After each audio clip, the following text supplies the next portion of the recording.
Hi friends, എല്ലാവർക്കും നമ്മുടെ ചാനലിലേക്ക് സ്വാഗതം. അപ്പോൾ നമ്മുടെ ഇന്നത്തെ വീഡിയോ എൻ്റെ ഒരു ദിവസത്തെ ഹെയർ കെയർ ആണ് കേട്ടോ. രാവിലെ മുതൽ വൈകുന്നേരം വരെ ഞാൻ എൻ്റെ മുടിയിൽ എന്തൊക്കെ കാര്യങ്ങളാണോ ചെയ്യുന്നത് അതെല്ലാം ഞാൻ ഇന്നത്തെ വീഡിയോയിൽ ഡീറ്റെയിൽ ആയിട്ട് തന്നെ കാണിച്ചു തരാം. മോർണിംഗ് ഹെയർ കെയർ ഉണ്ട്, ഹെയർ ഓയിലിംഗ് ഉണ്ട്, ഹെയർ വാഷ് ഉണ്ട്, നൈറ്റ് ഹെയർ കെയർ ഉണ്ട്. അതെല്ലാം ഞാൻ ഇന്നത്തെ വീഡിയോയിൽ ഉൾപ്പെടുത്തിയിട്ടുണ്ട്. പിന്നെ നമ്മൾ ഹെയർ കെയർ വീഡിയോ ചെയ്യുന്ന സമയത്ത് നിങ്ങൾ എല്ലാവരും ചോദിക്കുന്ന ഒരു ഡൗട്ടാണ്, എങ്ങനെയാണ് മുടി തോർത്തിയെടുക്കുന്നത്, എങ്ങനെയാണ് മുടി ഉണക്കിയെടുക്കുന്നത്, ഷവറിൽ മുടി കഴുകുന്നതുകൊണ്ട് കുഴപ്പമുണ്ടോ, ഒരു ദിവസം എത്ര മുടി പൊഴിയും, അങ്ങനെയുള്ള ഡൗട്ടുകളൊക്കെ ചോദിക്കലുണ്ട്. അതെല്ലാം ഞാൻ ഇന്നത്തെ വീഡിയോയിൽ ഡീറ്റെയിൽ ആയിട്ട് തന്നെ കാണിച്ചു തരാം കേട്ടോ.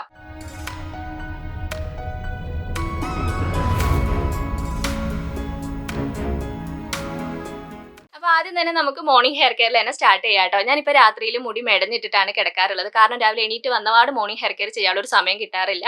കുഞ്ഞൂസിനെയൊക്കെ വിട്ട് വീട്ടിലെ പണികളൊക്കെ കഴിഞ്ഞിട്ടാണ് കേട്ടോ മോർണിംഗ് ഹെയർ കെയർ ചെയ്യുക. അപ്പോൾ പിന്നെ പുറത്തേക്കൊക്കെ പോകാൻ പ്ലാൻ ഉണ്ടെങ്കിൽ മാത്രം ഞാൻ തലേ ദിവസം ബൺ ടൈപ്പ് കെട്ടിവെക്കും. അല്ലെങ്കിൽ നമ്മളിങ്ങനെ മെടഞ്ഞിട്ട് കഴിയുമ്പോൾ നമ്മൾ മുടി വളഞ്ഞിരിക്കുമല്ലോ. അപ്പോൾ ഇപ്പോൾ വീട്ടിലിരിക്കുന്ന സമയത്ത് വളഞ്ഞിരുന്നാലൊന്നും പ്രശ്നമില്ല. അപ്പോൾ ആദ്യം തന്നെ ചെയ്യേണ്ട കാര്യം എന്താണെന്ന് വെച്ചാൽ മുടി നന്നായിട്ട് ചീകി ഒന്ന് കെട്ടി കളഞ്ഞു വെക്കണം. അപ്പോൾ എടുക്കുന്ന ചീപ്പൊക്കെ പല അകലുള്ള ചീപ്പൊക്കെ എടുക്കാൻ വേണ്ടി പ്രത്യേകം ശ്രദ്ധിക്കുക കേട്ടോ. പിന്നെ ചീകുന്ന സമയത്ത് നമ്മൾ മുടിയുടെ അടിഭാഗം മുതൽ ചീകിയിട്ട് കെട്ടുകളയാൻ വേണ്ടി പ്രത്യേകം ശ്രദ്ധിക്കുക. ഇതൊക്കെ നിങ്ങൾക്ക് അറിയാവുന്ന കാര്യം തന്നെയാണ്. കഴിഞ്ഞ മോർണിംഗ് ഹെയർ കെയർ വീഡിയോസിലൊക്കെ ഞാൻ ഇതൊക്കെ ഡീറ്റെയിൽ ആയിട്ട് പറഞ്ഞു തന്നിട്ടുള്ളതാണ്. അപ്പോൾ ആദ്യം തന്നെ ചെയ്യേണ്ട കാര്യം മുടി നന്നായിട്ട് ചീകി കെട്ട് കളഞ്ഞ് വെക്കുക. പിന്നെ ഞാനിപ്പോൾ വീഡിയോ കുറച്ച് സ്പീഡിലാണ് കേട്ടോ കാണിക്കുന്നത്. അതുകൊണ്ടാണ് ഇത്ര എന്താ പറയുക പിടച്ച് ചെയ്യുന്ന പോലെ തോന്നുന്നത്. ഞാൻ സോഫ്റ്റ് ആയ രീതിയിൽ മെല്ലെയാണ് കേട്ടോ ഞാൻ ചെയ്ത് കൊടുക്കുന്നത്. അപ്പോൾ മെല്ലെ ചെയ്യാം. അങ്ങനെ ചെയ്യുമ്പോൾ തന്നെ നമ്മുടെ മുടിയുടെ ഒരുവിധപ്പെട്ട പ്രശ്നങ്ങളൊക്കെ മാറ്റിയെടുക്കാൻ വേണ്ടി പറ്റും കേട്ടോ. ഒരുവിധപ്പെട്ട പ്രശ്നങ്ങൾ എന്ന് പറയുമ്പോൾ നമ്മുടെ മുടി പൊട്ടിപ്പോകുന്ന പ്രശ്നം നമുക്ക് മാറ്റിയെടുക്കാൻ വേണ്ടി പറ്റും. പിന്നെ എനിക്കിങ്ങനെ രാവിലെ ചെയ്യുന്ന സമയത്താണ് കേട്ടോ എൻ്റെ മുടി കുറച്ച് പൊഴിയാറുള്ളത്. എനിക്ക് കൂടുതലും ഒരു ദിവസത്തിൽ ഏറ്റവും കൂടുതൽ എനിക്ക് മുടി പോവാറുള്ളത് ഈ രാവിലെ ഇങ്ങനെ ചീകുന്ന സമയത്താണ്. അപ്പോൾ എല്ലാവരും ചോദിച്ചിരുന്നു മുടി പൊഴിയാറില്ലെന്ന്. എനിക്ക് മുടി പൊഴിയാറുണ്ട് കേട്ടോ. ഇതിപ്പോൾ ഞാൻ കറക്റ്റ് എണ്ണ ഒന്നും എനിക്കറിയില്ല, എങ്കിലും ഒരു 10ൻ്റെ അടുത്തൊക്കെ എന്തായാലും മുടി ഉണ്ടാവും കേട്ടോ. 10ന് മുകളിലേക്കില്ല എന്ന് എനിക്ക് ഉറപ്പാണ്. അപ്പോൾ ഏകദേശം എനിക്ക് രാവിലെ ഇങ്ങനെ മുടി ചെയ്യുന്ന സമയത്ത് ഇത്രയും മുടിയാണ് എൻ്റെ പോകാറുള്ളത്. ഞാനിത് എടുത്ത് വെച്ചിട്ടുണ്ട് കേട്ടോ. ലാസ്റ്റ് ആകുമ്പോൾ ഒരു ദിവസം എൻ്റെ മുടി എത്ര പൊഴിഞ്ഞിട്ടുണ്ട് എന്നുള്ളത് ഞാൻ കാണിച്ചു തരാം. അപ്പോൾ ഇന്ന് ഞാൻ പിന്നെ സെറോ ടോണറോ ഒന്നും ഉപയോഗിക്കുന്നില്ല കേട്ടോ. ഞാൻ ഇന്ന് ഹെയർ വാഷ് ചെയ്യുന്ന ദിവസം ഹെയർ വാഷ് ചെയ്യുന്ന ദിവസം ഞാൻ മോർണിംഗ് ഹെയർ കെയർ ചെയ്യുന്ന സമയത്ത് സെറവും ടോണറും ഒന്നും ഉപയോഗിക്കാറില്ല. ഒന്നിടവിട്ട ദിവസങ്ങളിലാണ് ഉപയോഗിക്കാറുള്ളത്. അത് മുടി കഴുകാത്ത ദിവസമാണ് മോർണിംഗ് ഹെയർ കെയർ ഞാൻ കറക്റ്റായിട്ട് ചെയ്ത് കൊടുക്കുക. ഇന്നത്തെ ദിവസവും സെറവും ടോണറും ഒന്നും തേച്ചാൽ കുഴപ്പമൊന്നുമില്ല കേട്ടോ. അങ്ങനെ തേക്കാൻ പാടില്ല എന്നല്ല, പക്ഷെ ഞാൻ ഇങ്ങനെയാണ് ചെയ്യാറുള്ളത്. അപ്പോൾ ഇനി മുടി നന്നായിട്ട് ചീകിയിട്ട് കെട്ടിവെക്കും. കെട്ടിവെക്കുന്നത് നമ്മുടെ ഓരോരുത്തരുടെയും കംഫർട്ട് അനുസരിച്ച് നമുക്ക് കെട്ടിവെക്കാം. ഞാൻ എപ്പോഴും ബൺ ടൈപ്പ് തന്നെയാണ് കേട്ടോ കെട്ടിവെക്കാറുള്ളത്. പിന്നെ ശ്രദ്ധിക്കേണ്ട കാര്യം നമ്മൾ സ്റ്റേബിൾ ആയിട്ട് കെട്ടിവെക്കുക, അത്ര മാത്രമേ ഉള്ളൂ. പിന്നെ മോർണിംഗ് ചെറിയൊരു മസാജിങ് ഒക്കെ കൊടുക്കുന്നത് നല്ലതാണ് കേട്ടോ. എനിക്ക് തിരക്കുള്ള ദിവസമൊന്നും ഞാൻ ചെയ്യാറില്ല. പിന്നെ എന്താ പറയുക, ആ ഒരു മൂടുള്ള ദിവസമൊക്കെ ഞാൻ ഇടയ്ക്ക് ഒന്ന് മസാജിങ് ഒക്കെ കൊടുത്തിട്ട് കെട്ടിവെക്കാറുണ്ട്. അപ്പോൾ നിങ്ങൾക്ക് ഇപ്പോൾ ഡെയിലി മോർണിംഗ് ഹെയർ കെയർ ചെയ്യുന്ന സമയത്ത് സെറം അല്ലെങ്കിൽ ടോണർ ഉപയോഗിക്കുന്നതുകൊണ്ട് ഒരു കുഴപ്പമില്ല. പക്ഷെ ഞാൻ ഒന്നിടവിട്ട ദിവസങ്ങളിൽ ഹെയർ വാഷ് ചെയ്യുന്ന ദിവസങ്ങളിൽ ഞാൻ സെറവോ ടോണറോ ഉപയോഗിക്കാറില്ല. ഹെയർ വാഷ് ചെയ്യാത്ത ദിവസമാണ് ഞാൻ സെറവും പിന്നെ ടോണറൊക്കെ ഉപയോഗിക്കാറില്ല. അതൊക്കെ ഞാൻ കഴിഞ്ഞ മോർണിംഗ് ഹെയർ കെയർ വീഡിയോ ചെയ്ത സമയത്ത് നിങ്ങൾക്ക് ഡീറ്റെയിൽ ആയിട്ട് തന്നെ കാണിച്ചു തന്നിട്ടുണ്ടായിരുന്നു. അപ്പോൾ ഇതാ ഞാൻ മുടി കെട്ടി വെച്ചിട്ടുണ്ട്. സ്റ്റേബിൾ ആയിട്ട് കെട്ടിവെക്കുക, അത്ര മാത്രം നിങ്ങൾ ശ്രദ്ധിച്ചാൽ മതി കേട്ടോ. അപ്പോൾ ഇതാണ് എൻ്റെ മോർണിംഗ് ഹെയർ കെയർ. അപ്പോൾ ഇനി നമുക്ക് മുടി കഴുകേണ്ട ഒരു സമയമാണ് കേട്ടോ. അപ്പോൾ മോർണിംഗ് ഹെയർ കെയർ ഒക്കെ കഴിഞ്ഞ് വീട്ടിലത്തെ പണികളൊക്കെ കഴിഞ്ഞിട്ട് ഉച്ചയ്ക്ക് മുമ്പ് തന്നെ മുടി കഴുകാൻ വേണ്ടി ഞാനിപ്പോൾ പ്രത്യേകം ശ്രദ്ധിക്കാറുണ്ട്. മഴയാണ്, തണുപ്പാണ്, അപ്പോൾ മുടി ഉണങ്ങാൻ ബുദ്ധിമുട്ടാണ്. അപ്പോൾ വീട്ടിലൊക്കെ ഇരിക്കുന്നവരൊക്കെ ആണെങ്കിൽ കുറച്ച് നേരത്തെ നമ്മൾ മുടിയൊക്കെ കഴുകുകയാണെങ്കിൽ വൈകുന്നേരം ആകുമ്പോഴത്തേക്ക് നമുക്ക് മുടി നന്നായിട്ട് ഉണങ്ങി കിട്ടും കേട്ടോ. ഓഫീസിലൊക്കെ പോകുന്നവർക്ക് പറ്റില്ല എന്നറിയാം. അപ്പോൾ ഞാൻ ഇന്ന് ഡീപ്പ് ഹെയർ ഓയിലിംഗ് ആണ് മുടിയിൽ ചെയ്യുന്നത്. വേറെ പാക്കുകളൊന്നും ഞാൻ ഇന്ന് ചെയ്യുന്നില്ല. അപ്പോൾ എൻ്റെ കരിജീരകം കാച്ചെണ്ണ ഞാൻ എടുത്തിട്ടുണ്ട്. ഡീപ്പ് ഓയിലിംഗ് ചെയ്യുന്ന ദിവസം നിങ്ങൾക്ക് അറിയാലോ, അത്യാവശ്യം നന്നായിട്ട് തന്നെ ഓയിൽ എടുക്കുക. അതിനകത്തേക്ക് ഞാൻ കുറച്ച് കാസ്റ്റർ ഓയിൽ ചേർത്ത് കൊടുക്കുന്നുണ്ട് കേട്ടോ. കാസ്റ്റർ ഓയിൽ ചേർക്കുമ്പോൾ നിങ്ങൾക്ക് അറിയാലോ, നമ്മൾ ഉപയോഗിക്കുന്ന ഓയിലിൻ്റെ 1/4 ഭാഗം മാത്രമേ കാസ്റ്റർ ഓയിൽ നിങ്ങൾ ഉപയോഗിക്കാൻ പാടുള്ളൂ. അപ്പോൾ കാസ്റ്റർ ഓയിൽ ചേർത്തിട്ട് നമ്മൾ ഇതൊന്ന് ചെറുതായിട്ടൊന്ന് ചൂടാക്കിയിട്ട് ഉപയോഗിക്കുന്നതാണ് കേട്ടോ ഏറ്റവും നല്ലത്. അപ്പോൾ ഞാനിത് അത്യാവശ്യം നന്നായിട്ട് ചൂടാക്കി എടുത്തിട്ടുണ്ട്. പിന്നെ നമ്മുടെ സ്കാൽപ്പിലേക്ക് പറ്റുന്ന ആ ഒരു ചൂടാവുന്ന സമയത്ത് ഞാൻ ഇതിനകത്തേക്ക് ഒരു വൈറ്റമിൻ ഇ ക്യാപ്സ്യൂൾ ചേർത്ത് കൊടുക്കുന്നുണ്ട്. വൈറ്റമിൻ ഇ ക്യാപ്സ്യൂൾ നമ്മൾ ആഴ്ചയിൽ ഒരു തവണ ഉപയോഗിക്കുന്നത് നല്ലതാണ് കേട്ടോ. കാസ്റ്റർ ഓയിലും വൈറ്റമിൻ ഇ ക്യാപ്സ്യൂളൊക്കെ നമ്മൾ ആഴ്ചയിൽ ഒരു തവണ നമ്മൾ മുടിയിലേക്ക് ഉപയോഗിക്കുകയാണെങ്കിൽ ഹെയർ ഗ്രോത്ത് പ്രൊമോട്ട് ചെയ്യാനായിട്ട് അത് നന്നായിട്ട് സഹായിക്കുന്നുണ്ട്. അപ്പോൾ അതും കൂടി ചേർത്തിട്ട് നന്നായിട്ട് മിക്സ് ചെയ്തിട്ട് നമുക്ക് മുടിയിൽ നന്നായിട്ട് ഓയിൽ തേച്ച് കൊടുക്കുക കേട്ടോ. ഈ പറഞ്ഞ കാര്യങ്ങളൊക്കെ നിങ്ങളുടെ മുടിക്ക് സ്യൂട്ട് ആവുന്നത് ചേർത്താൽ മതി. ഇനിയിപ്പോൾ കാസ്റ്റർ ഓയിൽ ഒന്നും പറ്റുന്നില്ല എന്നാണെങ്കിൽ നമ്മൾ ഉപയോഗിക്കുന്ന ഓയിൽ വെറുതെ എടുത്തിട്ട് ഒന്ന് ചൂടാക്കിയിട്ട് ഉപയോഗിക്കുന്നതുകൊണ്ട് കുഴപ്പമില്ല. മഴക്കാലം ആയതുകൊണ്ട് തന്നെ നമ്മളിപ്പോൾ ആയതുകൊണ്ട് തന്നെ നമുക്ക് പിന്നെ ഹോട്ട് ഓയിൽ മസാജ് ചെയ്യുന്നത് നമ്മുടെ സ്കാൽപ്പിന് ഏറ്റവും നല്ലതാണ് കേട്ടോ. നമ്മുടെ ഹെയർ ഗ്രോത്ത് നല്ല രീതിയിൽ പ്രൊമോട്ട് ചെയ്യാനും അത് നന്നായിട്ട് സഹായിക്കുന്നുണ്ട്. അപ്പോൾ ഡീപ്പ് ഹെയർ ഓയിലിംഗ് ചെയ്യുന്ന ദിവസം സ്കാൽപ്പിൽ നന്നായിട്ട് തന്നെ ഓയിൽ തേച്ച് കൊടുക്കണം, മുടിയിലും നന്നായിട്ട് തേച്ച് കൊടുക്കണം കേട്ടോ. ഇതൊക്കെ നിങ്ങൾക്ക് അറിയാവുന്ന കാര്യമാണെന്ന് എനിക്കറിയാം. കാരണം നമ്മൾ ഒരുപാട് ഓയിലിംഗ് ചെയ്യുന്ന വീഡിയോസ് ഒക്കെ ചെയ്തിട്ടുണ്ട്. അതിനകത്ത് തന്നെ ഡീറ്റെയിൽ ആയിട്ട് എല്ലാ കാര്യങ്ങളും ഞാൻ പറഞ്ഞു തന്നിട്ടുണ്ട്. അപ്പോൾ നിങ്ങൾക്ക് അറിയാവുന്ന കാര്യം തന്നെയാണെങ്കിലും അറിയാത്തവർക്ക് വേണ്ടിയിട്ടാണ് കേട്ടോ ഞാൻ ഒന്നും കൂടി ഇങ്ങനെ എടുത്തെടുത്ത് പറഞ്ഞു തരുന്നത്. അപ്പോൾ നമ്മുടെ സ്കാൽപ്പൊക്കെ നമ്മൾ ആഴ്ചയിൽ ഒരു ദിവസം മാത്രമേ ഇങ്ങനെ ഡീപ്പ് ഹെയർ ഓയിലിംഗ് ചെയ്യുന്നുള്ളൂ. അപ്പോൾ അന്നത്തെ ദിവസം സ്കാൽപ്പിൽ നന്നായിട്ട് എല്ലായിടത്തും ആവുന്ന രീതിയിൽ ഓയിൽ തേച്ച് കൊടുക്കുക. അത് കഴിഞ്ഞിട്ട് മുടിയിലും നന്നായിട്ട് തന്നെ തേച്ച് കൊടുക്കുക. അപ്പോൾ മുടിയിലെ സ്കാൽപ്പിലൊക്കെ നന്നായിട്ട് ഓയിൽ തേച്ചിട്ട് ചെറിയൊരു മസാജിങ് കൊടുക്കുന്നത് നല്ലതാണ്. കാരണം നമ്മൾ നന്നായിട്ട് ഓയിൽ തേച്ചിട്ടുണ്ട്, ഹോട്ട് ഓയിലാണ്. അപ്പോൾ അതുകൊണ്ട് തന്നെ നമ്മൾ ചെറിയൊരു മസാജിങ്ങും കൂടി കൊടുക്കുകയാണെങ്കിൽ അത് ഹെയർ ഗ്രോത്ത് പ്രൊമോട്ട് ചെയ്യാനായിട്ട് നന്നായിട്ട് സഹായിക്കും. സോഫ്റ്റ് ആയിട്ട് കേട്ടോ, നമ്മുടെ നഖമൊന്നും കൊണ്ടു കയറാത്ത രീതിയിൽ സോഫ്റ്റ് ആയിട്ട് നല്ല രീതിയിൽ മസാജ് ചെയ്ത് കൊടുക്കുക. എന്നിട്ട് നമുക്ക് കെട്ടി വെക്കാം കേട്ടോ. എണ്ണ തേച്ചിട്ട് മുടി കെട്ടി വെക്കുന്നതുകൊണ്ട് കുഴപ്പമൊന്നുമില്ല. ഇത് ഓരോരുത്തർ ചോദിക്കുന്ന ഡൗട്ടുകളാണ് കേട്ടോ. നനഞ്ഞ മുടി കെട്ടാൻ പാടോ, ഓയിൽ തേച്ചിട്ട് മുടി കെട്ടാൻ പാടോ എന്നുള്ളത്. കുറഞ്ഞ സമയമാണ് നമ്മൾ കെട്ടി വെക്കുന്നതുകൊണ്ട് കുഴപ്പമൊന്നുമില്ല. അപ്പോൾ കുറച്ച് സമയം മുടി കെട്ടി വെക്കാം. അപ്പോൾ നിങ്ങൾക്കിപ്പോൾ നീരിറക്കത്തിന്റെ പ്രശ്നമുണ്ട്, തണുപ്പിന്റെ പ്രശ്നമൊക്കെ ഉള്ളവരൊക്കെ ആണെങ്കിൽ വെക്കണം നിർബന്ധമില്ല കേട്ടോ. അപ്പോൾ തന്നെ കഴുകുന്നതുകൊണ്ട് കുഴപ്പമൊന്നുമില്ല. അപ്പോൾ നിങ്ങൾക്ക് നീരിറക്കത്തിന്റെയും തണുപ്പിന്റെയും ഒന്നും പ്രശ്നം ഇല്ലാത്തവരാണെങ്കിൽ ഒരു 5 മിനിറ്റോ 10 മിനിറ്റോ ഓയിൽ ഇങ്ങനെ തന്നെ വെച്ചിട്ട് കഴുകുന്നതാണ് കുറച്ചും കൂടി നല്ലത്. അപ്പോൾ ഞാനൊരു 10 മിനിറ്റ് നേരം ഇതുപോലെ തന്നെ വെച്ചിട്ട് നമുക്ക് കഴുകാം കേട്ടോ. അപ്പോൾ ഈ ഒരു സമയം തണുപ്പായതുകൊണ്ട് തന്നെ ഞാനിപ്പോൾ ഒരു ചെറു ചൂടുവെള്ളത്തിലാണ് കേട്ടോ മുടി കഴുകാറുള്ളത്. തണുത്ത വെള്ളത്തിൽ കഴുകുന്നേക്കാളും ഒരുപാട് ചൂടല്ല കേട്ടോ, ഒരു ചെറു ചൂടുവെള്ളത്തിൽ മുടി കഴുകുന്നതുകൊണ്ട് കുഴപ്പമില്ല.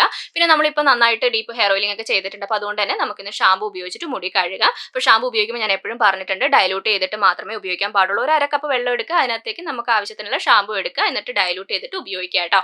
അപ്പോൾ നിങ്ങൾ ഷാമ്പു എടുക്കുമ്പോൾ ഞാൻ പറഞ്ഞ പോലെ തന്നെ മൈൽഡ് ആയിട്ടുള്ള ഷാമ്പു സെലക്ട് ചെയ്യാൻ വേണ്ടി പ്രത്യേകം ശ്രദ്ധിക്കുക. അപ്പോൾ ഞാനിപ്പോൾ മാമാർത്തിൻ്റെ ഷാമ്പു ആണ് കേട്ടോ എടുത്തിട്ടുള്ളത്. മാമാർത്തിൻ്റെ റോസ്മേരിയുടെ ഷാമ്പു ആണ്. അത് നല്ലതാണോ എന്നൊക്കെ കുറേ പേര് ചോദിച്ചിട്ടുണ്ടായിരുന്നു.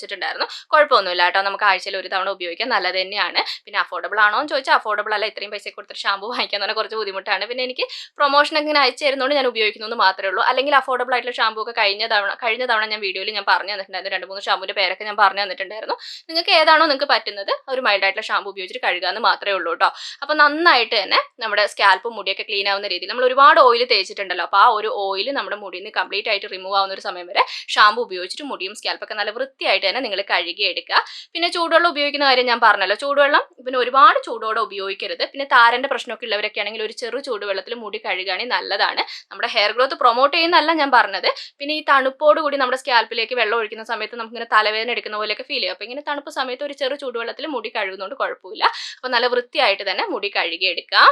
അപ്പോൾ ഇന്ന് മുടി കഴുകിയ സമയത്ത് എനിക്ക് അത്യാവശ്യം മുടി പൊഴിഞ്ഞിട്ടുണ്ട് കേട്ടോ. സാധാരണ ദിവസങ്ങളിൽ ഇത്ര മുടി പോകാറില്ല. പിന്നെ ഹെയർ ഓയിലിംഗ് ഒക്കെ ചെയ്യുന്ന ദിവസം സാധാരണയാണ് കേട്ടോ, കുറച്ച് മുടി അധികമായിട്ട് പോകും. ഇത് നിങ്ങൾ ചോദിച്ചിട്ടുള്ള കാര്യമാണ്, ഓയിൽ ചെയ്ത് മസാജ് ചെയ്യുമ്പോൾ മാത്രം എന്താണ് ഇത്ര മുടി പോകുന്നതെന്നുള്ളത്. അത് ഓൾറെഡി നമ്മൾ മുടി പോകാനിരിക്കുന്ന മുടി തന്നെയാണ്. പിന്നെ നമ്മൾ മസാജിങ് ഒക്കെ കൊടുക്കുന്ന സമയത്ത് എല്ലാം കൂടി ഒന്നിച്ച് വരുന്നു എന്ന് മാത്രമേ ഉള്ളൂ. അപ്പോൾ എനിക്കിത് ഇപ്പോൾ എത്ര ഉണ്ടെന്നൊന്നും എനിക്ക് കറക്റ്റായിട്ട് അറിയില്ല കേട്ടോ. ഞാൻ എന്തായാലും ഇത് എടുത്ത് വെക്കുന്നുണ്ട്. ലാസ്റ്റ് ഞാൻ ഇന്നത്തെ ഒരു ദിവസം എത്ര മുടി എൻ്റെ പൊഴിഞ്ഞു എന്നുള്ളത് ഞാൻ ഡീറ്റെയിൽ ആയിട്ട് തന്നെ കാണിച്ചു തരാം. അപ്പോൾ ഇനി നമുക്ക് മുടിയിൽ കണ്ടീഷണർ ഉപയോഗിക്കണം. കെമിക്കൽ ഷാമ്പു ഉപയോഗിച്ച് കഴിഞ്ഞാൽ നിർബന്ധമായിട്ട് നിങ്ങൾ കണ്ടീഷണർ ഉപയോഗിക്കണം കേട്ടോ. അപ്പോൾ നമ്മൾ അതേ ബ്രാൻഡിൻ്റെ തന്നെ ഉപയോഗിക്കണം നിർബന്ധമൊന്നുമില്ല കേട്ടോ. നിങ്ങളുടെ കയ്യിൽ വേറെ ഏതെങ്കിലും കണ്ടീഷനാണ്, നിങ്ങൾ നാച്ചുറൽ കണ്ടീഷനാണ് ഉപയോഗിക്കുന്നതെങ്കിൽ അത് ഉപയോഗിക്കുന്നതുകൊണ്ട് കുഴപ്പമൊന്നുമില്ല. അപ്പോൾ മുടിയിലേക്ക് ആവശ്യത്തിനുള്ള കണ്ടീഷണർ എടുത്തിട്ട് മുടിയുടെ മിഡ് ലെങ്ത് മുതൽ നമുക്ക് ഉപയോഗിക്കാം കേട്ടോ. നാച്ചുറൽ കണ്ടീഷണർ ആണെങ്കിൽ സ്കാൽപ്പിലേക്ക് ഉപയോഗിക്കുന്നതുകൊണ്ട് കുഴപ്പമില്ല. കെമിക്കൽ കണ്ടീഷണർ ആണെങ്കിൽ മുടിയുടെ മിഡ് ലെങ്ത് മുതൽ മാത്രമേ ഉപയോഗിക്കാൻ പാടുള്ളൂ. അപ്പോൾ നന്നായിട്ട് തേച്ച് കൊടുക്കുക. എന്നിട്ട് ഒരു 2-3 മിനിറ്റ് അങ്ങനെ വെക്കാൻ പറ്റുമെങ്കിൽ വെക്കാം. ഞാൻ അങ്ങനെ വെക്കാറില്ല കേട്ടോ. എനിക്ക് തണുപ്പ് പ്രശ്നമായതുകൊണ്ട് തന്നെ ഞാൻ പെട്ടെന്ന് തന്നെ കഴുകി കളയും. അപ്പോൾ കണ്ടീഷണറും നമ്മുടെ മുടിയിൽ നിന്ന് പോകുന്ന ഒരു സമയം വരെ നല്ല വൃത്തിയായിട്ട് തന്നെ നിങ്ങൾ കഴുകിയെടുക്കണം. പിന്നെ മുടി കഴുകുന്ന കാര്യം പറയുമ്പോൾ നിങ്ങൾ കുറച്ച് പേരൊക്കെ ചോദിച്ചിട്ടുള്ള ഒരു ഡൗട്ടാണ്, ഷവറിൽ മുടി കഴുകുന്നതുകൊണ്ട് കുഴപ്പമുണ്ടോ എന്നുള്ളത്. അങ്ങനെ കുഴപ്പമൊന്നുമില്ല കേട്ടോ, ഷവറിൽ മുടി കഴുകുന്നതുകൊണ്ട് കുഴപ്പമില്ല. പക്ഷേ ഡെയിലി കഴുകുന്നതിനോട് എനിക്ക് അത്ര താല്പര്യമില്ല. ഇടയ്ക്കൊക്കെ ഞാനും കഴുകാറുണ്ട് കേട്ടോ. നമ്മളിങ്ങനെ പാക്കൊക്കെ ഉപയോഗിക്കാത്ത സമയമുണ്ടല്ലോ, അപ്പോൾ ഒക്കെ എളുപ്പ പണിക്ക് വേണ്ടിയിട്ട് ഞാനും കഴുകാറുണ്ട്. പിന്നെ എനിക്ക് ഏറ്റവും കൂടുതൽ കംഫർട്ട് നമ്മൾ മുടി മുമ്പോട്ടൊക്കെ ഇട്ടിട്ട് നമ്മൾ വെള്ളം ഒഴിച്ച് കഴുകുന്നതാണ് കേട്ടോ. എനിക്ക് കുറച്ചും കൂടി മുടിയൊക്കെ ക്ലീൻ ആവുന്നതായിട്ട് തോന്നിയിട്ടുള്ളത് അങ്ങനെയാണ്. പിന്നെ കഴുകുന്നതോട് കുഴപ്പമൊന്നുമില്ല, ഡെയിലി കഴുകുന്നതിനോട് താല്പര്യമില്ല എന്ന് മാത്രമേ ഉള്ളൂ കേട്ടോ. അപ്പോൾ മുടി നന്നായിട്ട് തന്നെ കഴുകിയെടുക്കുക. അപ്പോൾ കഴുകി കഴിഞ്ഞിട്ട് ഞാൻ തോർത്ത് ഉപയോഗിച്ചിട്ടാണ് കെട്ടി വെക്കാറുള്ളത്. നിങ്ങൾ എൻ്റെ എല്ലാ വീഡിയോസിലും നിങ്ങൾ കണ്ടിട്ടുണ്ടാവും, ഞാൻ തോർത്ത് ഉപയോഗിച്ചിട്ടാണ് കെട്ടി വെക്കാറുള്ളത്. അപ്പോൾ എന്നോട് കുറേ പേര് ചോദിച്ചിട്ടുണ്ട്, ഈ തോർത്ത് ഉപയോഗിച്ചിട്ട് തന്നെയാണോ മുടി തോർത്തി എടുക്കുക എന്നുള്ളത്. അങ്ങനെയല്ല കേട്ടോ. ഞാനിപ്പോൾ ഇങ്ങനെ കുളിക്കുന്ന സമയം വരെ മുടിയിൽ നിന്ന് വെള്ളം പോകാൻ വേണ്ടിയിട്ട് ഈ തോർത്ത് ഉപയോഗിച്ചിട്ട് കെട്ടി വെക്കും. ഞാൻ എങ്ങനെയാണ് തോർത്തുന്നത് എന്നുള്ളത് ഞാൻ കാണിച്ചു തരാം. അപ്പോൾ കുളി കഴിയുന്നവരെ ഞാൻ ഈ തോർത്ത് ഉപയോഗിച്ചിട്ട് മുടി ഇങ്ങനെ തന്നെ കെട്ടി വെക്കും കേട്ടോ. നമ്മളെ മുടിയിൽ ആ ഒരു വെള്ളം പോകുന്ന ഒരു സമയം വരെ അങ്ങനെ തന്നെ കെട്ടി വെക്കും. എന്നിട്ട് അഴിക്കുമ്പോൾ തന്നെ ഒരുവിധം നമ്മുടെ മുടിയത്തെ വെള്ളമൊക്കെ പോയിട്ടുണ്ടാവും.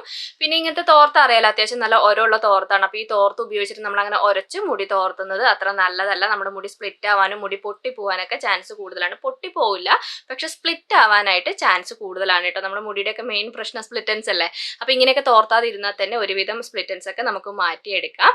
അപ്പം ഏറ്റവും നല്ലത് പിന്നെ നമ്മൾ സോഫ്റ്റ് ആയിട്ടുള്ള ഒരു തുണി ഉപയോഗിച്ചിട്ട് മുടി തോർത്തി എടുക്കുന്നതാണ്. അപ്പം ഞാൻ എപ്പോഴും എടുക്കാറുള്ളത് ടീഷർട്ട് തന്നെയാണ് കേട്ടോ. വൃത്തിയുള്ള ഒരു ടീഷർട്ട് എടുത്താൽ മതി. ടീഷർട്ട് തന്നെ എടുക്കണം നിർബന്ധമില്ല, സോഫ്റ്റ് ആയിട്ടുള്ള വേറെ ഏത് തുണി ഉണ്ടെങ്കിലും എടുത്താൽ മതി. അല്ലെങ്കിൽ നമുക്കിങ്ങനെ മൈക്രോ ഫൈബറിൻ്റെ ക്ലോത്ത് ഒക്കെ ഇല്ലേ, അതൊക്കെ നമുക്ക് വാങ്ങിക്കാൻ കിട്ടും കേട്ടോ. അങ്ങനെയൊക്കെ ഉള്ളവർക്ക് അങ്ങനെയൊക്കെ ഉപയോഗിക്കാം. പക്ഷെ ഞാൻ അതൊന്നും ഉപയോഗിക്കാറില്ല. ഞാൻ ഇതുപോലെ ഒരു ടീഷർട്ട് എടുത്തിട്ട് മുടി തോർത്തി എടുക്കുകയാണ് ചെയ്യാറുള്ളത്. അത് ടീഷർട്ടും സോഫ്റ്റ് ആയ തുണിയൊക്കെ ഉപയോഗിച്ച് തോർത്തുമ്പോഴും ശ്രദ്ധിക്കുക, മുടി ഒരച്ചിട്ട് തോർത്താതിരിക്കുക കേട്ടോ. നമ്മളൊക്കെ ആദ്യമൊക്കെ ചെയ്യുന്ന അങ്ങനെ തന്നെയാണ്. മുടി ഇട്ട് നന്നായിട്ട് ഉരയ്ക്കും, മുടി തുണി ഉപയോഗിച്ചിട്ട് ഇങ്ങനെ അടിച്ച് തോർത്തും. തോർത്തും അങ്ങനെയൊക്കെ ചെയ്യാതിരിക്കുക കേട്ടോ. ഞാൻ സ്കാൽപ്പ് മാത്രം ജസ്റ്റ് ഇങ്ങനെ ഉരച്ച് തോർത്താറുണ്ട്. സ്കാൽപ്പിലെ വെള്ളം പോകാൻ വേണ്ടിയിട്ട് ഇങ്ങനെ ഒന്ന് ഉരയ്ക്കും. പക്ഷെ മുടി ഞാൻ അങ്ങനെ ഉരയ്ക്കാറില്ല. താഴത്തേക്ക് നമ്മളിങ്ങനെ വലിച്ചു വിട്ടാൽ തന്നെ മുടി ആ ഒരു പിന്നെ നമ്മൾ ഈ ടീഷർട്ടിൻ്റെ തുണിയൊക്കെ ആകുമ്പോൾ അതിനകത്തേക്ക് വെള്ളം നന്നായിട്ട് വരും കേട്ടോ. നമുക്ക് ആ തുണിയിലേക്ക് നോക്കുമ്പോൾ തന്നെ മനസ്സിലാവും മുടി വെള്ളം നന്നായിട്ട് വലിച്ചെടുക്കും. അപ്പോൾ ഇങ്ങനെ ഒപ്പി ഒപ്പി എടുക്കുക കേട്ടോ. അപ്പോൾ കുറച്ച് നേരം മുടിയിൽ പിന്നെ കെട്ടി വെക്കുമ്പോൾ തന്നെ മുടിയിൽ വെള്ളം നന്നായിട്ട് പോയിട്ടുണ്ടാവും. പിന്നെ ഇങ്ങനെ ഒരു തുണി ഉപയോഗിച്ചിട്ട് നന്നായിട്ടൊന്ന് തോർത്തിയെടുത്താൽ മതി. അപ്പൊ അങ്ങനെ തോർത്തി കഴിഞ്ഞിട്ട് ഞാൻ പിന്നെ മുടി ഇങ്ങനെ അഴിച്ചിടുകയാണ് കേട്ടോ ചെയ്യാറുള്ളത്. ഞാൻ ഏകദേശം വൈകുന്നേര സമയം വരെ മുടി ഇങ്ങനെ അഴിച്ചിടും. ഇപ്പോൾ പ്രത്യേകിച്ച് മഴയൊക്കെ ആയതുകൊണ്ട് മുടി ഉണങ്ങാൻ നല്ല ബുദ്ധിമുട്ടാണ്. അപ്പോൾ ആ ഒരു വൈകുന്നേര സമയം വരെ നമ്മളിങ്ങനെ മുടിയൊക്കെ അഴിച്ചിടുകയാണെങ്കിൽ അത് തന്നെ അങ്ങ് ഉണങ്ങിക്കോളൂ കേട്ടോ. അല്ലെങ്കിൽ ഫാനിൻ്റെ ചോട്ടിലൊക്കെ ഇട്ട് അങ്ങനെ ഞാൻ ഫാനിൻ്റെ ചോട്ടിലൊന്നും വെച്ചിട്ട് അങ്ങനെ ഉണക്കാറില്ല. ഞാനിങ്ങനെ മുടി അഴിച്ചിടാറാണ് പതിവ്. പിന്നെ ഹെയർ ഡ്രയർ ഒക്കെ ഉപയോഗിക്കുകയാണെങ്കിൽ മുടി ഉണങ്ങി കിട്ടും കേട്ടോ. അതും എന്നോട് കുറച്ച് പേര് ചോദിച്ചിട്ടുണ്ടായിരുന്നു. ഡെയിലി ഇങ്ങനെ ഹെയർ ഡ്രയർ ഉപയോഗിക്കുക, പിന്നെ മുടിക്ക് ഹീറ്റ് കൊടുക്കുന്നതൊക്കെ നല്ലതാണോ എന്ന് ചോദിച്ചിട്ടുണ്ടായിരുന്നു. ഒരിക്കലും അങ്ങനെ നല്ലതല്ല. എപ്പോഴെങ്കിലൊക്കെ ഇങ്ങനെ അത്യാവശ്യ ഘട്ടത്തിൽ പെട്ടെന്ന് മുടി ഉണക്കി എടുക്കണം. അങ്ങനെ ഇടയ്ക്കൊക്കെ അങ്ങനെ ചെയ്യുന്നതുകൊണ്ട് കുഴപ്പമില്ല. ഡെയിലി അങ്ങനെ മുടിക്ക് ഹീറ്റ് കൊടുക്കുന്നത് ഒരിക്കലും നല്ലതല്ല കേട്ടോ. നമ്മുടെ മുടി പൊട്ടിപ്പോവാനും മുടി തിന്നായി പോകാനൊക്കെ ചാൻസ് കൂടുതലാണ്. അപ്പോൾ ഞാൻ അങ്ങനെ ഒരിക്കലും എൻ്റെ മുടിയിൽ ഇതുവരെയായിട്ട് ഞാൻ അങ്ങനെ ഹെയർ ഡ്രയർ ഒന്നും ഉപയോഗിച്ചിട്ടില്ല. ഞാൻ ഇങ്ങനെ തന്നെയാണ് കേട്ടോ ചെയ്യാറുള്ളത്. മുടി അഴിച്ചിടും. പിന്നെ എന്താണെന്ന് വെച്ചാൽ നമുക്ക് അടുക്കളയിലൊക്കെ പണിയൊക്കെ എടുക്കുന്ന സമയത്ത് എപ്പോഴും ഇങ്ങനെ അഴിച്ചിട്ട് പോകാൻ വേണ്ടി പറ്റില്ലല്ലോ. അപ്പോൾ എന്താണെന്ന് വെച്ചാൽ നമ്മളിങ്ങനെ ഇല്ലി എടുത്ത് കെട്ടുക എന്നൊക്കെ പറയില്ല. അതേപോലെ കുറച്ച് മുടി എടുത്തിട്ട് നമ്മുടെ ഇറുക്കിയില്ലേ ക്ലച്ചർ എടുത്തിട്ട് ജസ്റ്റ് ഒന്നിങ്ങനെ ഇട്ട് കൊടുക്കും കേട്ടോ. അപ്പോൾ അങ്ങനെ ആകുമ്പോൾ നമ്മൾ വലിച്ചു മുറുക്കി കെട്ടുന്ന പ്രശ്നവുമില്ല. മുടി തന്നെ അങ്ങനെ ഉണങ്ങിക്കോളും. പിന്നെ ഇനി വൈകുന്നേര സമയം വരെയും നൈറ്റ് ഹെയർ കെയർ ചെയ്യുന്ന സമയം വരെ ഞാൻ ഇതുപോലെ തന്നെയാണ് കേട്ടോ മുടി കെട്ടി വെക്കാറുള്ളത്. അപ്പോൾ ഇതാ വൈകുന്നേരമൊക്കെ ആയപ്പോഴത്തേക്ക് മുടിയൊക്കെ അത്യാവശ്യം നന്നായിട്ട് തന്നെ ഉണങ്ങിയിട്ടുണ്ട് കേട്ടോ. ഞാൻ ഇപ്പോൾ ഇത് നൈറ്റ് ആണ് ഞാൻ കാണിക്കുന്നത്. അത്യാവശ്യം നന്നായിട്ട് തന്നെ മുടി ഉണങ്ങിയിട്ടുണ്ട്. ഞാൻ അങ്ങനെ ഹീറ്റ് കൊടുക്കുകയോ ഹെയർ ഡ്രയർ ഉപയോഗിക്കുകയോ ഒന്നും ചെയ്തിട്ടില്ല. മുടി നേരത്തെ കാണിച്ച പോലെ കെട്ടി വെച്ചു, അത്ര മാത്രമേ ഞാൻ ചെയ്തിട്ടുള്ളൂ കേട്ടോ. അപ്പോൾ നമ്മൾ ചിലപ്പോൾ ഇങ്ങനെ ഷാമ്പൂ ഒക്കെ ഉപയോഗിച്ചാൽ മുടി നല്ല ബൗൺസി ആയിട്ട് ആ ഒരു രീതിയിൽ ഉണങ്ങില്ല. ആ രീതിയിൽ ഉണങ്ങിയിട്ടില്ല. എങ്കിലും മുടിയും സ്കാൽപ്പൊക്കെ അത്യാവശ്യം നന്നായിട്ട് തന്നെ ഉണങ്ങിയിട്ടുണ്ട്. അത് ആ ഒരു ബൗൺസി ഫീലൊക്കെ കിട്ടണമെങ്കിൽ നമുക്ക് അടുത്ത ദിവസമാണ് ആ ഒരു ഫീല് നമുക്ക് കിട്ടുക. അപ്പോൾ ഇനി ഞാൻ കാണിക്കുന്നത് എൻ്റെ നൈറ്റ് ഹെയർ കെയർ ആണ് കേട്ടോ. അപ്പോൾ ഇതുവരെ ഞാൻ എൻ്റെ മുടി ചീകിയ കാര്യങ്ങളൊന്നും ചെയ്തിട്ടില്ല. മുടി കഴുകി കഴിഞ്ഞിട്ട് ഞാൻ ചീകിയിട്ടില്ല. അപ്പോൾ നനഞ്ഞ മുടി ഒരിക്കലും ചീകാതിരിക്കട്ടെ. മുടി നന്നായിട്ട് ഉണങ്ങിയിട്ട് മാത്രമേ ചീകാൻ പാടുള്ളൂ. അപ്പോൾ ഇനി നമ്മൾ പോകുന്നത് നൈറ്റ് ഹെയർ കെയറിലേക്കാണ്. അപ്പോൾ നൈറ്റ് ഹെയർ കെയർ ചെയ്യുന്ന സമയത്ത് ആദ്യം തന്നെ ചെയ്യേണ്ടത് മുടി ഒന്ന് ചീകുക കേട്ടോ. നമ്മൾ പിന്നെ മുടിയൊക്കെ കഴുകി കഴിയുമ്പോൾ എന്തായാലും നമ്മുടെ മുടിക്ക് ആ ഒരു കെട്ടൊക്കെ ഉണ്ടാവില്ല. അപ്പോൾ ആ കെട്ട് കളയാൻ വേണ്ടിയിട്ട് മുടി അത്യാവശ്യം നന്നായിട്ട് നമുക്കൊന്ന് ചീകിയെടുക്കാം. അപ്പോൾ നേരത്തെ പറഞ്ഞ പോലെ തന്നെ മോർണിംഗ് ഹെയർ കെയറിൽ ഞാൻ പറഞ്ഞിട്ടുണ്ടായിരുന്നല്ലോ, മുടി ചീകുന്ന സമയത്ത് സോഫ്റ്റ് ആയിട്ട് ചീകുക. താഴ്ന്നു മുതൽ ചീകിയിട്ട് മുടി കെട്ട് കളഞ്ഞിട്ട് സോഫ്റ്റ് ആയിട്ട് തന്നെ ആദ്യം ചീകിയെടുക്കുക. ഇനി അടുത്തത് നമുക്ക് മുടിയിലേക്ക് കുറച്ച് സെറം തേച്ച് കൊടുക്കാം കേട്ടോ. നമ്മൾ ഇന്ന് കെമിക്കൽ ഷാമ്പു ഉപയോഗിച്ച കാരണം തന്നെ അത്യാവശ്യം ഒരു ഡ്രൈനെസ് ഉണ്ട്. അപ്പോൾ ആ ഒരു ഡ്രൈനെസ് പോകാൻ വേണ്ടിയിട്ട് നമുക്ക് ഹെയർ സെറം ഉപയോഗിക്കാം. അപ്പോൾ ഞാനിവിടെ ഉപയോഗിക്കുന്ന നമ്മുടെ അലോവേരയുടെ ഹെയർ സെറം ഇല്ലേ, ഞാൻ കഴിഞ്ഞ പിന്നെ നൈറ്റ് ഹെയർ കെയർ ചെയ്ത സമയത്ത് ഈ ഒരു സെറം ഞാൻ കാണിച്ചു തന്നിട്ടുണ്ടായിരുന്നു. ഇത് എങ്ങനെയാണ് തയ്യാറാക്കേണ്ടതെന്നൊക്കെയുള്ള ആ വീഡിയോയിൽ ഞാൻ ഡീറ്റെയിൽ ആയിട്ട് കാണിച്ചു തന്നിട്ടുണ്ടായിരുന്നു. അതാണ് കേട്ടോ ഞാൻ ഉപയോഗിക്കുന്നത്. അപ്പോൾ ഇത് തന്നെ ഉപയോഗിക്കണം എന്നൊരു നിർബന്ധമില്ല. നിങ്ങൾ ഏതാണോ ഉപയോഗിക്കുന്നത് ആ സെറം നിങ്ങൾക്ക് ഉപയോഗിക്കാം. ഡെയിലി നൈറ്റ് ഹെയർ സെറം ഉപയോഗിക്കുന്നത് ഏറ്റവും നല്ലതാണ്. പിന്നെ നൈറ്റ് ഹെയർ കെയർ ഇന്ന് അങ്ങനെ ഡീപ്പായിട്ടൊന്നും ചെയ്യേണ്ട ആവശ്യമില്ല കേട്ടോ. മുടി കഴുകാത്ത ദിവസമൊക്കെയാണ് നമ്മൾ കാര്യമായിട്ട് ചെയ്ത് കൊടുക്കുക. ഇന്ന് ജസ്റ്റ് നമുക്ക് സെറം തേച്ചിട്ട് മസാജ് ചെയ്തിട്ട് നമുക്ക് കെട്ടിവെക്കാം. അപ്പോൾ ഞാൻ എപ്പോഴും സെറം തേക്കുന്ന സമയത്ത് പറഞ്ഞിട്ട് ഒരുപാട് കൂടിയ അളവിൽ നനയുന്ന രീതിയിലൊന്നും നമ്മുടെ സ്കാൽപ്പിൽ നമ്മൾ സെറം തേച്ച് കൊടുക്കാൻ പാടില്ല. അവിടെ ഇവിടെയൊക്കെ ആയിട്ട് സ്കാൽപ്പിൽ ഒന്ന് ഡ്രോപ്പ് ചെയ്ത് കൊടുക്കുക. അത് കഴിഞ്ഞിട്ട് നമ്മുടെ കയ്യിലേക്ക് കുറച്ച് സെറം എടുത്തിട്ട് മുടിയിലും ജസ്റ്റ് ഒന്ന് തേച്ച് കൊടുക്കുക കേട്ടോ. എന്നിട്ട് ചെറിയൊരു രീതിയിൽ നമുക്കൊരു മസാജിങ്ങും കൂടി കൊടുക്കുക. ഇന്ന് അങ്ങനെ കാര്യമായിട്ട് മസാജ് ചെയ്യേണ്ട ആവശ്യമൊന്നുമില്ല കേട്ടോ. നമ്മളിപ്പോൾ ഹെയർ ഓയിലിംഗ് ഒക്കെ ചെയ്ത സമയത്ത് അത്യാവശ്യം നന്നായിട്ട് മസാജിങ് ഒക്കെ ചെയ്തിട്ടല്ലേ മുടി കഴുകിയത്. അപ്പോൾ ഇന്നത്തെ ദിവസം നൈറ്റ് ഹെയർ കെയർ ചെയ്യുന്ന സമയത്ത് ചെറിയൊരു മസാജിങ് കൊടുത്താൽ മതി കേട്ടോ. നൈറ്റ് നമ്മൾ എന്തായാലും എപ്പോഴും മസാജ് കൊടുത്തിട്ട് ഒരു ശീലമായി. എനിക്കും അത് ചെയ്തില്ലെങ്കിൽ ഭയങ്കര ബുദ്ധിമുട്ടാണ് കേട്ടോ. അപ്പോൾ അങ്ങനെ ചെയ്ത് ശീലിച്ചിട്ടാണ്. അപ്പോൾ ഇന്ന് ചെയ്തില്ലെങ്കിൽ എന്തോ ഒരു അസ്വസ്ഥതയാണ്. അപ്പോൾ അതുകൊണ്ട് ചെറിയ രീതിയിൽ, വലിയ കാര്യമായിട്ടൊന്നും ചെയ്യേണ്ട ആവശ്യമില്ല. ചെറിയ രീതിയിൽ ഒരു മസാജിങ് കൊടുത്താൽ എന്ത് കാര്യം നമ്മളിങ്ങനെ അധികമായി കഴിഞ്ഞാൽ അത് നമ്മുടെ മുടിക്ക് ദോഷമാണ്. ഒരുപാട് രീതിയിൽ മസാജിങ് ഒക്കെ എപ്പോഴും ചെയ്തുകൊണ്ടിരുന്നത് അത് ദോഷമാണ്. അപ്പോൾ ഉച്ചയ്ക്കൊക്കെ നല്ല രീതിയിൽ ചെയ്ത കാരണം നൈറ്റ് അങ്ങനെ വലിയ കാര്യമായിട്ട് ചെയ്യേണ്ട ആവശ്യമില്ല. ചെറിയ രീതിയിൽ ഒരു മസാജിങ് ഒക്കെ കൊടുക്കാം. അത് കഴിഞ്ഞിട്ട് ആ ഒരു സെറം ഒന്ന് ഡ്രൈ ആവാൻ വേണ്ടി വെക്കാട്ടെ. നമ്മുടെ മുടിയിൽ എന്തായാലും ഞാൻ പറഞ്ഞിട്ടുണ്ട്, നമ്മൾ സെറം തേച്ച് കഴിഞ്ഞാൽ അപ്പം തന്നെ മുടി ചീക്കി കെട്ടി വെക്കാൻ പാടില്ല. കുറച്ചൊന്ന് ഒന്ന് ഫ്രീ ആയിട്ട് വിടുക. ഒരു 5 മിനിറ്റ് വെക്കുമ്പോൾ തന്നെ നമ്മുടെ സെറം ഒക്കെ പെട്ടെന്ന് തന്നെ ഡ്രൈ ആയിക്കോളും. അത് കഴിഞ്ഞിട്ട് നമുക്ക് മുടി ചീക്കി കെട്ടി വെക്കാം. അപ്പോൾ ഇനി നമുക്ക് മുടി ഒന്നും കൂടി ചെയ്യുക കേട്ടോ. നമ്മൾ മസാജിങ് ഒക്കെ ചെയ്യുമ്പോൾ ചെറിയൊരു കെട്ടൊക്കെ വന്നിട്ടുണ്ടാവുമല്ലോ. വലിയ രീതിയിൽ കെട്ടൊന്നുമില്ല, എങ്കിലും ഒന്ന് ചെയ്യണം എന്ന് നിർബന്ധമൊന്നുമില്ല കേട്ടോ. നിങ്ങൾക്ക് അങ്ങനെ കെട്ടി വെക്കാൻ താല്പര്യമെങ്കിൽ അങ്ങനെ മസാജ് ചെയ്തിട്ട് കെട്ടി വെക്കുന്നതുകൊണ്ട് കുഴപ്പമില്ല. ഞാനിങ്ങനെ സ്റ്റെപ്പ് ബൈ സ്റ്റെപ്പ് ചെയ്തിട്ട് എനിക്കിതൊക്കെ ചെയ്തില്ലെങ്കിൽ ഭയങ്കര ബുദ്ധിമുട്ടാണ് കേട്ടോ. അപ്പോൾ ഒന്നും കൂടി വേണമെങ്കിൽ ചീകിയിട്ട് വൃത്തിയായിട്ട് കെട്ടി വെക്കണമെങ്കിൽ അങ്ങനെ കെട്ടി വെക്കാം. അപ്പോൾ ഒന്നും കൂടി നന്നായിട്ട് തന്നെ ചീകി കൊടുക്കുക കേട്ടോ. അപ്പൊ ഞാൻ പറഞ്ഞിരുന്നല്ലോ, ഇപ്പൊ വൈകുന്നേരം നൈറ്റ് ഹെയർ കെയർ ചെയ്യുന്ന സമയത്ത് എനിക്ക് അങ്ങനെ വലിയ രീതിയിൽ മുടിയൊന്നും പൊഴിഞ്ഞിട്ടില്ല. കാരണം നമ്മള് പോണ്ട മുടിയൊക്കെ പോയി കഴിഞ്ഞു. അപ്പൊ ഇനി അങ്ങനെ വലിയ രീതിയിൽ മുടി പൊഴിച്ചിലും കാര്യങ്ങളൊന്നും ഇല്ല കേട്ടോ. ഇപ്പൊ ദാ എന്റെ ചീപ്പിൽ നോക്കുമ്പോൾ തന്നെ ഒട്ടും മുടിയൊന്നും തന്നെ ഇല്ല. അപ്പൊ ഞാൻ ഇന്ന് എനിക്ക് ടോട്ടൽ എത്ര മുടി എന്റെ പോയി എന്നുള്ളത് ഞാൻ കാണിച്ചു തരാം കേട്ടോ. ഈ ഒരു അളവിലാണ് ഇപ്പൊ എന്റെ മുടി. ഇന്നത്തെ ഒരു ദിവസത്തെയാണ് കേട്ടോ. മോർണിംഗ് മുതൽ നൈറ്റ് വരെ ഉള്ളത് ഞാൻ കാണിച്ചിട്ടുണ്ട്. അതെനിക്ക് ആ മോർണിംഗ് ചീകിയ സമയത്തും പിന്നെ മുടി കഴുകുന്ന സമയത്തുമാണ് എനിക്ക് മുടി പോവാറുള്ളത്. അപ്പൊ എനിക്ക് ഇത്ര അളവിലാണ് എനിക്ക് മുടി പോയിട്ടുള്ളത്. അപ്പൊ നോക്കുകയാണെങ്കിൽ എനിക്ക് എണ്ണാനൊന്നും പറ്റുന്നില്ല കേട്ടോ. ചുരുട്ടിക്കുട്ടി വെച്ചോണ്ട് എണ്ണാനൊന്നും പറ്റില്ല. എങ്കിലും ഏകദേശം ഒരു 30-30ന് താഴെ ഉണ്ടാവുള്ളൂ കേട്ടോ. ഒരു 25-30 അതിന്റെ താഴെയാണ് എന്റെ മുടി പോയിട്ടുള്ളത്. അപ്പൊ എനിക്ക് അങ്ങനെ മുടി പോവാതിരിക്കുക അങ്ങനെയൊന്നും ഇല്ല കേട്ടോ. എല്ലാവർക്കും മുടി പോവും. അങ്ങനെ ഒറ്റ മുടി പോലും ഒരു ദിവസം പോവാത്ത ദിവസം അങ്ങനെയൊന്നും ഉണ്ടാവില്ല. ചിലവർക്ക് ഇത്ര മുടി കാണുമ്പോൾ തന്നെ അയ്യോ ഇത് വലിയ ഹെയർ ഫോൾ ആണോ അങ്ങനത്തെ ടെൻഷനൊക്കെ ഉണ്ടാവും. സ്വാഭാവികമാണ്. അപ്പൊ ഈ ഒരു മുടി കൊഴിച്ചിൽ എന്നൊക്കെ പറയുന്നത് സാധാരണ രീതിയിൽ നമുക്ക് ഉണ്ടാവുന്ന മുടി കൊഴിച്ചിലാണ് കേട്ടോ. ഒരു ദിവസം ഇത്ര മുടിയൊക്കെ പോകുന്നത് സ്വാഭാവികമാണ്. നമ്മൾ പറയില്ല ഒരു 50 to 100 നമ്മൾ നോർമൽ ആയിട്ടുള്ള ഹെയർ ഫോൾ എന്ന് പറയുന്നത്. അതിൽ കൂടുതലൊക്കെ പോവുകയാണെങ്കിലാണ് നമ്മൾ ശ്രദ്ധിക്കേണ്ടത്. അപ്പൊ ഇതൊക്കെ പോകുന്ന സാധാരണയാണ് കേട്ടോ. അപ്പൊ എനിക്ക് ഈ ഒരു രീതിയിൽ മുടി പോകുന്നുണ്ട്. ഇതിപ്പോ അജിക്ക് ഒരു ദിവസം എത്ര മുടി പോവും എന്ന് ചോദിച്ചുകൊണ്ടാണ് കേട്ടോ ഞാൻ ഇത്ര കാണിച്ചിട്ടുള്ളത്. അപ്പൊ ഇനി നമുക്ക് മുടി കെട്ടി വെക്കാം. മുടി കെട്ടി വെക്കുന്നത് ഞാൻ ഇന്ന് ബൺ ടൈപ്പ് ആണ് കേട്ടോ കെട്ടി വെക്കുന്നത്. നാളെ എനിക്ക് പുറത്ത് പോകേണ്ട ആവശ്യമുണ്ട്. അപ്പൊ മെടഞ്ഞ് കെട്ടി കഴിഞ്ഞ് കഴിഞ്ഞാൽ രാവിലെ ആകുമ്പോഴത്തേക്ക് അത് വളഞ്ഞിരിക്കും. അതുകൊണ്ട് ഞാൻ ബൺ ടൈപ്പ് ആണ് കെട്ടുന്നത്. അപ്പൊ മുടി കെട്ടുന്നത് നിങ്ങളുടെ ഓരോരുത്തരുടെയും കംഫർട്ട് അനുസരിച്ച് കെട്ടാം. ചിലർക്ക് മെടഞ്ഞ് കെട്ടി വെക്കുന്നതായിരിക്കും കംഫർട്ട്, ചിലർക്കും ബൺ ടൈപ്പ് കെട്ടി വെക്കുന്നതായിരിക്കും. വേറെ ഏതെങ്കിലും രീതി ഉണ്ടോ എന്ന് എനിക്കറിയില്ല കേട്ടോ. അങ്ങനെ ഉണ്ടെങ്കിൽ നിങ്ങൾ എന്തായാലും കമന്റിലൂടെ പറയണം. ഞാൻ ഈ 2 രീതിയിലാണ് കെട്ടി വെക്കുക. ബൺ ടൈപ്പും കെട്ടി വെക്കും, അല്ലെങ്കിൽ മെടഞ്ഞിട്ടും കെട്ടി വെക്കും. എങ്ങനെ കെട്ടി വെച്ചാലും നമുക്ക് എന്താ പറയുക, കിടക്കുന്ന സമയത്ത് ഇങ്ങനെ അഴിച്ചിടാതെ കിടക്കുക. അത് മാത്രം നിങ്ങൾ ശ്രദ്ധിച്ചാൽ മതി. പിന്നെ നമ്മൾ കെട്ടി വെക്കുന്ന സമയത്ത് ഒരുപാട് വലിഞ്ഞു മുറുക്കി കെട്ടി വെക്കാതെ കുറച്ച് ലൂസ് ആക്കിയിട്ട് കെട്ടി വെക്കാൻ വേണ്ടി നോക്കുക. അപ്പൊ ഇത്രയേ ഉള്ളൂ കേട്ടോ എന്റെ നൈറ്റ് ഹെയർ കെയർ എന്ന് പറയുന്നത്. ഞാൻ കഴിഞ്ഞ വീഡിയോയിൽ ഈ കാര്യങ്ങളൊക്കെ ഞാൻ ഡീറ്റെയിൽ ആയിട്ട് തന്നെ കാണിച്ചു തന്നിട്ടുള്ളതാണ്. അപ്പൊ എന്റെ ഒരു ദിവസത്തെ ഹെയർ കെയർ കംപ്ലീറ്റ് മോർണിംഗ് മുതൽ നൈറ്റ് വരെ ഞാൻ എന്തൊക്കെ കാര്യങ്ങൾ എന്റെ മുടിയിൽ ചെയ്യുന്നുണ്ട് എന്നുള്ളത് ഞാൻ ഡീറ്റെയിൽ ആയിട്ട് തന്നെ കാണിച്ചു തന്നിട്ടുണ്ട്. ഒരു കാര്യങ്ങളും ഞാൻ വിട്ടുപോയിട്ടില്ല കേട്ടോ. ഞാൻ എന്തൊക്കെയാണോ എന്റെ മുടിയിൽ ചെയ്തത് അതെല്ലാം ഞാൻ നിങ്ങൾക്ക് കാണിച്ചു തന്നിട്ടുണ്ട്. അപ്പൊ ഇനി ഇതിനകത്ത് ഞാൻ പറഞ്ഞ കാര്യത്തിൽ നിങ്ങൾക്ക് എന്തെങ്കിലും വ്യക്തമാവാത്തുണ്ട്, ഞാൻ ചെയ്ത കാര്യത്തിൽ നിങ്ങൾക്ക് എന്തെങ്കിലും ഡൗട്ട് കാര്യങ്ങളൊക്കെ ഉണ്ടെങ്കിൽ നിങ്ങൾ കമന്റിലൂടെ ചോദിച്ചാൽ മതി. എനിക്ക് അറിയാവുന്ന കാര്യമാണെങ്കിൽ ഞാൻ ഉറപ്പായിട്ടും റിപ്ലൈ തരുന്നതായിരിക്കും. അപ്പൊ നമ്മുടെ ഇന്നത്തെ വീഡിയോ ഇത്രയൊക്കെ ഉള്ളത്. നിങ്ങൾക്ക് ഇഷ്ടപ്പെട്ട് കാണുമെന്ന് ഞാൻ വിചാരിക്കുന്നു. ഇഷ്ടപ്പെട്ടിട്ടുണ്ടെങ്കിൽ ഞാൻ എപ്പോഴും പറയുന്ന പോലെ തന്നെ ലൈക്ക് ചെയ്യാനും ഷെയർ ചെയ്യാനും കമന്റ് ചെയ്യാനും മറക്കരുത്. അടുത്ത വീഡിയോ ആയിട്ട് നമുക്കിനി അടുത്ത ദിവസം കാണാം.